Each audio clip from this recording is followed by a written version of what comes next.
Today we're taking some time out to talk with Wisconsin's own Jeff Stevenson. I have known and been friends with Jeff for a very long time. Since we were coming down to his home turf in Key Largo, Florida, we planned on stopping in to see him, and I thought what a great opportunity to ask some questions and do a small video to share with everyone. As many of you know, Jeff has been in the boat racing world for over 19 years and is a national and world champion that also owns and operates 16 Power Racing. 16 Power is a V16 motor that is producing crazy horsepower and making waves. Jeff used to live in Winneconne, Wisconsin and was a regular boater on the Lake Winnebago system. He now lives in Key Largo, Florida.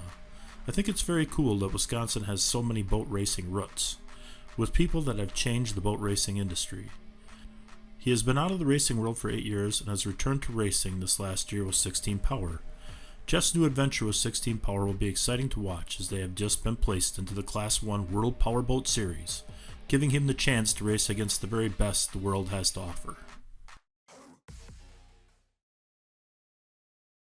Okay, Jeff, I see you have a number of flags there behind you. Can you tell us what is your favorite checkered flag? I mean, my very favorites to start with would have to be my very first one, which was the marathon. My next favorite, I think, is the OSS Biloxi. That was one of my most favorite races, but the most meaningful are the World Championship flags. And Jeff, I see you have a number of trophies and plaques displayed over in this area. What's your favorite over here? I mean, same thing, the World Championship trophies are usually the most memorable, but really I think my favorite is the Top Gun from Key West. That's my favorite trophy. Are those all of your trophies, or do you still have a few more laying around? Well, some have fallen down or broken, some aren't up. That's just what I put together. It's my little shrine. So what's coming up next for you in 16 Power Racing? I mean, coming up next is, so I've got the new boat, we've got the new V16 engines we've been working on for 10 years. And we're starting to race again, and the goal is just to get to as many events as we can right now and promote these engines and show people these engines and what we can do. And got Mike Stamcombe on board this year, and him and I together are great. It's been really fun, which is kind of what it's all about. So it's going to be really fun and really exciting year this year. Was last year your official start back into racing? Yeah, last year was, we've been rigging this boat for 4 years, and it all kind of happened quite quickly, and all of a sudden got this boat dropped in my lap, and we hit the ground running and started racing, and that's how it all happened. Yeah, it's happened quite quickly. So how did last year go for you?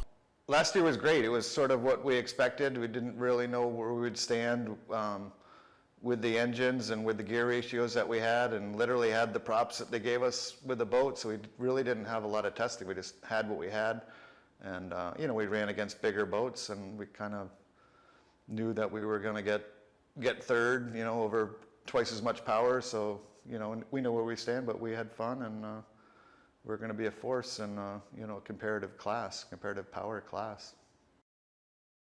And how'd you feel about overall motor performance last year? The motors are awesome, but we did just re-gear for acceleration, so we needed that. But top speed in the boat is great. The boat handles amazingly compared to, the Mystic. But it's just fun. It's a great boat. How did you determine which boat to buy and put these motors into? Our decision making on that boat was it was affordable. It had the 4 seats. It had a canopy and 4 seats, so we could take rides. But we really needed a canopy and a cat to put these engines in to showcase the engine. So that's how it started, and that's what we got. We got that engine, or that boat without engines in it. So it came with drives, and we just put ours in, and away we went. If you could pick out any boat to race with and put the new motors in, what would be your favorite boat that you would want to race in today? Man, that is a really tough call, because I love the MTI. Like, I really fell in love with it the second I drove it, and I know that we're going to need a bigger boat down the pike, but I don't know if the bigger boats handle like this one does. So That's unknown to me, but it's MTI right now. In all your years of racing, what's your scariest story? The scariest story? Yeah. I mean, getting run over in Fort Myers was by far the scariest, but it happened so fast that we literally didn't even know what had happened until long after, and then it was scary. Is it true you actually had a prop mark in the helmet after the crash? I don't think I had a prop mark on my helmet, but I got hit in the head with the bottom of a boat, and you can see that in the video. Yeah. It's crazy. It was as close as it gets. So many times have you rolled over? I've only been over once, I believe. Once? Yeah, Miami. Any other close calls that you remember? That's it. Yeah, that was it for crashes. Right before in Fort Myers, we had bumped into another boat first. That's what caused us to spin out. So that was, a hard collision. That was it.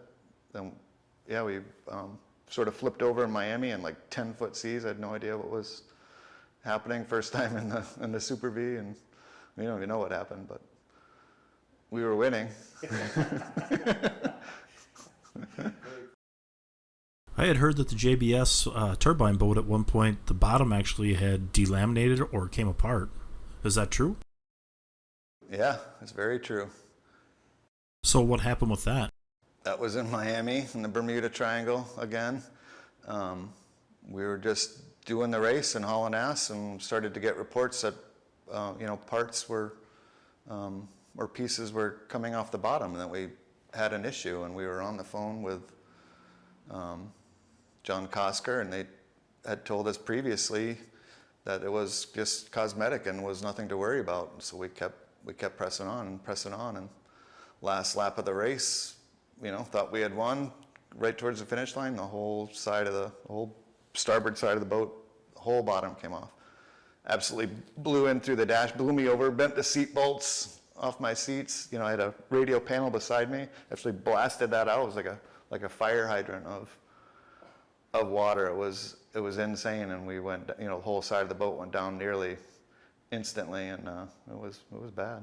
Wow, so how fast were you going? Not fast, because we had slowed down. I mean, probably that happened because we had slowed down and put more pressure on the panels. It happened. There's nothing we can do about it now, but Just a crazy we were just given bad information, and we suffered for it. All right, let's start this back up. Can you tell us how you got started in boat racing?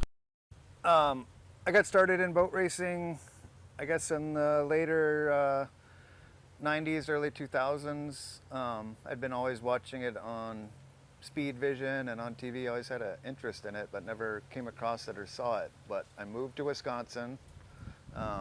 We were out water skiing, Lake Winnebago, and saw what turned out to be Shake the Lake way back then. It was a real APBA race, and kind of ran into it, not really knowing much about it, and started meeting people. And the next year, the races were in Milwaukee. Again, started to go there and meet the people, and started going to Key West, watching the races again, meeting people. And I was, by the time that had happened, had a bigger Donzi and with the 525s, and I thought, man, I was doing this anyway every weekend with poker running and friends. I was like, already had the boat and already had the equipment, and thought I should be doing this. I need to go do this, because I'd already known anything and already had the equipment. So it was really exciting to finally just go do it. And that's how I got started. Just went and did it. So when was the first time you won a race then? My very first race was the first race that I won. So in marathon in 2004, first race. Similar to now, here we go. Got the boat, boom, we're head to head with the World Championships, and away we go. We're off to the races just immediately, and did very well. Won right away. I think we won every race except one that year. So that was pretty cool. So when was the first time you ran a world class race? My first Worlds the same year, 2004, won Key West in 2004, National and World Championship in 2004.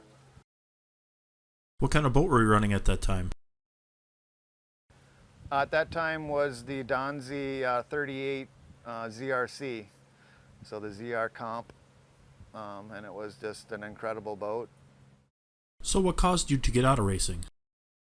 I got out of racing because I think I was just into it too heavy. My dream was pretty big and it got really expensive. We didn't get sponsored and it kind of ended quickly. Lost the boat and that was kind of the end of it.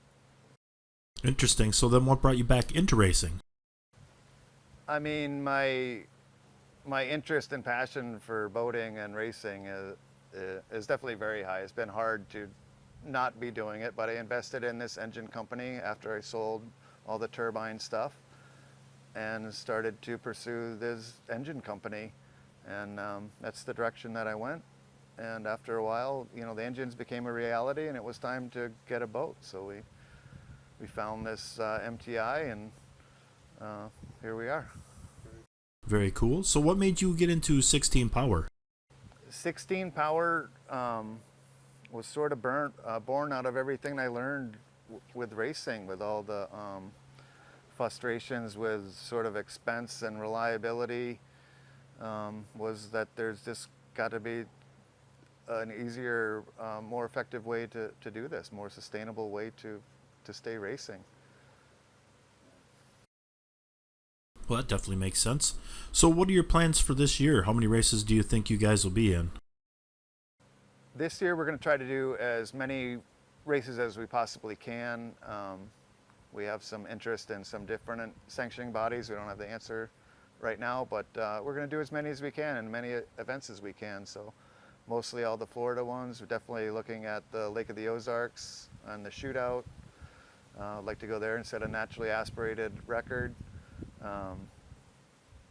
And we're just, like I said, as many events as we can do. I think we've already hit on this earlier, but can you tell us why you went with MTI and what drives you went with? Well, we picked the MTI.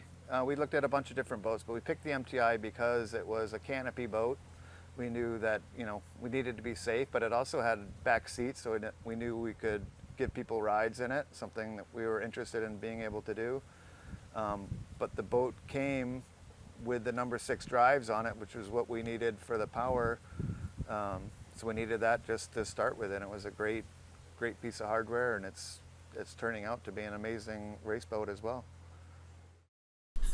So what options would I have if I have a power boat and I want to put a 16 Power motor in it? I mean, depending on your boat, if you have a 20-foot boat, you're probably going to have to do some work to get it in. But for the most part, these engines are only, I think, 10 or 11 inches bigger than a dressed big block, so not that much bigger. They're also aluminum, so they're lighter.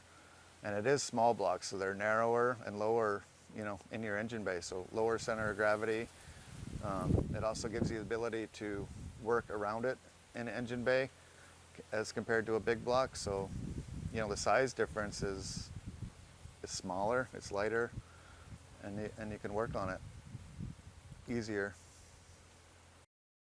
So one of the things you mentioned earlier that I think people might like to know is you had mentioned that 16 Power might be a great option if you have a diesel motor and want to have that swapped out. Yeah, the V16 is really a direct replacement for a Detroit diesel, and for any application really, but for cruisers, trucks,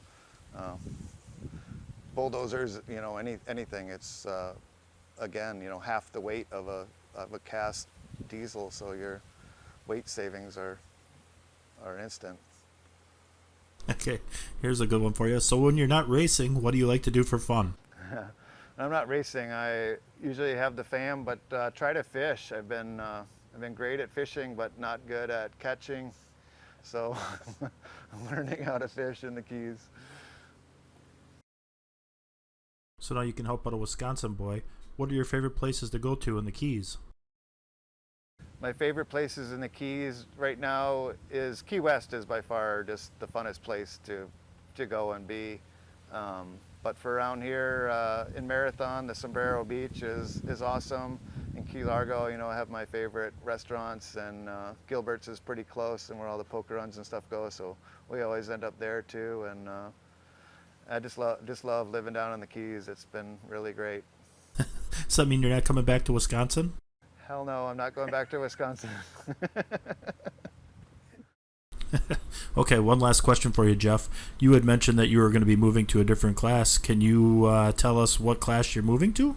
16 power right now. We've been accepted into Class 1 in the P1 circuit, which is really the premier organization and the premier class in that organization, and just really exciting. We're talking about true international competition, and it's really going to be amazing. I mean, really looking forward to it. Really going to have world-class teams that we're up against, and I'm just really blown away and can't wait to see you know, how it all goes and how it pans out.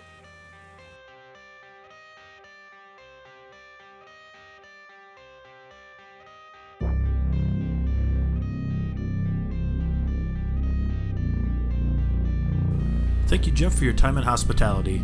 I truly enjoyed talking and spending time with you during the interview and out on the beautiful Florida waterways. I can't wait to see what this year brings for you and 16 Power.